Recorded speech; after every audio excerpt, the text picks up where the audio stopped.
నేనొక కూలి, ఊరు పేరు తెలియని ఒక అనాథని. నాలాంటి ఒక 60 మంది పొట్టకూటి కోసం నార్త్ ఇండియాకి వెళ్ళి ఇంపోర్ట్ అండ్ ఎక్స్పోర్ట్ కంపెనీలో ఉద్యోగానికి చేరాం. 35 సంవత్సరాలకు ముందు సంగతి. అలా మేం వెళ్తున్నప్పుడు మా బాగోగులు పట్టించుకోవడానికి ఎవరూ లేరు, ఒక్క రాజశేఖర్ తప్ప. వాడే నాకు అండగా నించోని ఏదడిగితే అది చేశాడు. నేనంటే వాడికి చాలా ఇష్టం. వాడింట్లోనే చోటిచ్చాడు. వాడి ప్రాణానికి ప్రాణంగా ఎప్పుడూ నేనుండేవాడిని. వాడి చెల్లెల్ని నాకిచ్చి పెళ్లి చేశాడు. అనాథైన నాకు ఒక కుటుంబాన్నిచ్చి మర్యాదిచ్చాడు, బ్రతుకిచ్చాడు. మేం కూలీలం సార్. మా ఓనర్ ఏం చెప్తే అది మేం చేస్తాం.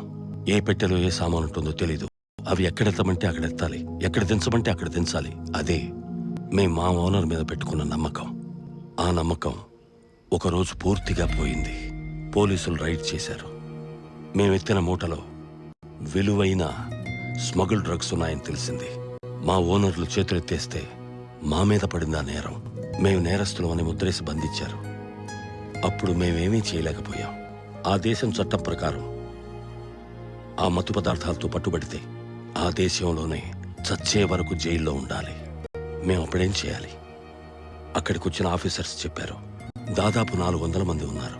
ఇందులో 100 మంది నేరం చేసింది మేమే అని ఒప్పుకుంటే మిమ్మల్ని దేశం దాటించి వేరే దేశానికి తీసుకెళ్లి దిగబెడతామని చెప్పారు. మేము ఆలోచించాం. ఒక 100 మంది పెళ్ళవ్వని వాళ్ళని సెలెక్ట్ చేశాం.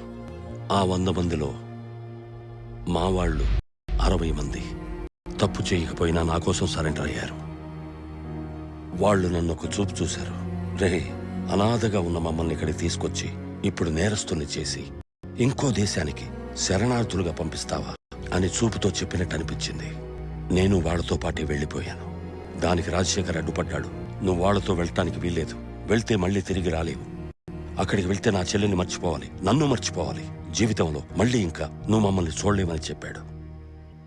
ఒకవైపు కుటుంబం అయితే ఇంకోవైపు కూలీలు. మా కూలీలే ముఖ్యం అనుకున్నాను. నేను వాళ్లతో వెళ్ళిపోయా. మేము అక్కడికి వెళ్ళాకే అర్థమైంది, మమ్మల్ని తీసుకెళ్లేది వేరే దేశానికి తరలించడానికి కాదు. నడి సంద్రంలో మమ్మల్ని నరికేసి విసిరి పారేద్దామనుకున్నారు. నేను పోరాడి అందరిని చంపేశా. 20 మందిని మాత్రమే నేను కాపాడగలిగాను. మా అందరినీ ప్రాణానికి ప్రాణంగా చూసుకున్న ఆ లేబర్ లీడర్, దీనంతటికి కారణమైన ఆ ఓనర్ని క్రూరంగా చంపేశాడు. ఆ ఓనర్ పేరు సేవియర్. మీ నాన్న. వాణ్ణి చంపిన ఆ లేబర్ లీడర్ దేవరాజ్. నేనే. పనిచేసిన కంపెనీ పేరు 7 Seas. పనిచేసిన చోటు మాండువా. నా గురించి అంతా ఎంక్వైరీ చేశానన్నావుగా సైమన్. నువ్వు నా గురించి పూర్తిగా తెలుసుకోలేదు. తను రాజశేఖర్ కూతురు అనుకున్నావా? నా కూతురు. నన్ను ఎక్కడో చూశానన్నావుగా. గుర్తుపట్టలేదా రాజా?